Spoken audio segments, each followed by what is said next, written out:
السلام علیکم ورحمۃ اللہ وبرکاتہ۔ الحمدللہ والصلاة والسلام علی رسول اللہ، اما بعد، اعوذ باللہ من الشیطان الرجیم۔ وَلِلَّهِ عَلَى النَّاسِ حِجُّ الْبَيْتِ مَنِ اسْتَطَاعَ إِلَيْهِ سَبِيلًا۔ محترم بھائیوں، دوستوں، میری ماں اور بہنوں، حج میں جو استطاعت اور طاقت کی شرط رکھی گئی ہے اس کی تھوڑی سی تفصیل سن لیجیے۔ یعنی جس کو طاقت نہیں ہے وہ حج نہیں کرے گا، تو طاقت سے کیا مراد ہے؟ اللہ تبارک و تعالی ہمیں حج کی توفیق عطا فرمائے، حج کے مسائل کو جاننے کی، سمجھنے کی توفیق عطا فرمائے، اور جو لوگ بھی حج کے لیے گئے ہیں اور جا رہے ہیں، اللہ تعالیٰ ان کے حج کو قبول فرمائے۔ میں آج یہ ذکر کر رہا ہوں کہ استطاعت کی جو شرط ہے، اس استطاعت کا کیا مطلب ہے؟ مستطیع کون ہے؟ مستطیع وہ ہے جو مالی طور پر اور جسمانی طور پر حج کی قدرت رکھتا ہو، اور یہ قدرت لوگوں کے احوال اور عادات کے اعتبار سے الگ الگ ہے۔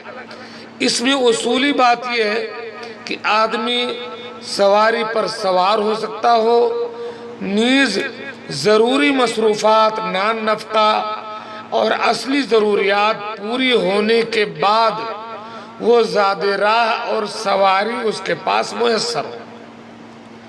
حج اور عمرہ کے لیے جو استطاعت ہے، اس استطاعت کی 4 قسمیں ہیں۔ استطاعت کی جو شرط لگائی ہے، اس کی 4 قسمیں ہیں۔ نمبر 1، مالی اور جسمانی دونوں لحاظ سے اگر بندہ قادر ہے تو خود اس کی ذات پر حج فرض ہے، اس پر اہل علم کا اجماع ہے۔ نمبر 2، مالی اور جسمانی دونوں لحاظ سے بندہ معذور ہے، مجبور ہے، تو اس سے حج ساقط ہے، اس پر بھی اہل علم کا اجماع ہے۔ نمبر 3، جسمانی لحاظ سے تو قادر ہے لیکن مالی لحاظ سے عاجز ہے، تو بلا خلاف اس پر حج فرض نہیں ہے، الا یہ کہ اسے مال کی ضرورت نہ ہو، جیسے کہ وہ اہل مکہ میں سے ہو۔ اہل مکہ کے لیے حج میں ہدی واجب نہیں ہے۔ چوتھی بات، مالی لحاظ سے تو قادر ہے لیکن بدنی لحاظ سے عاجز ہے۔ ایسا عاجز ہے جس کے ختم ہونے کی امید نہیں ہے، یا تو بندہ مریض ہے، جیل میں ہے، کوئی کیس چلا، کچھ بھی کسی حساب سے وہ عاجز ہے اور نہیں سفر کر سکتا ہے، اور اس کی عاجزی ختم ہونے کی امید نہیں ہے، تو وہ حج کے لیے کسی دوسرے کو نائب بنائے گا۔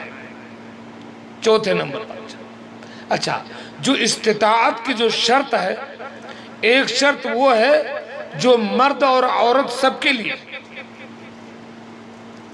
اس میں سے پہلی بات یہ ہے کہ بدنی استطاعت، جو صحت، تندرستی اور چلنے نیز سوار ہونے کی طاقت کو شامل ہے۔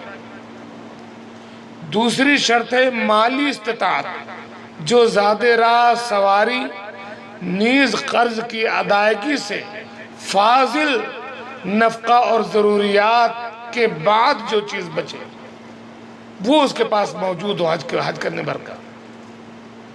تیسری شرط ہے استطاعت امن، یعنی راستہ پر امن ہو، راستہ خطرناک نہ ہو، قتل و غارت گری یا کوئی عزت یا کوئی ایسا مسئلہ نہ ہو، راستہ بھی پرامن ہو۔ یہ تیسری شرط ہے۔ یہ شرط مرد اور عورت سب کے لیے۔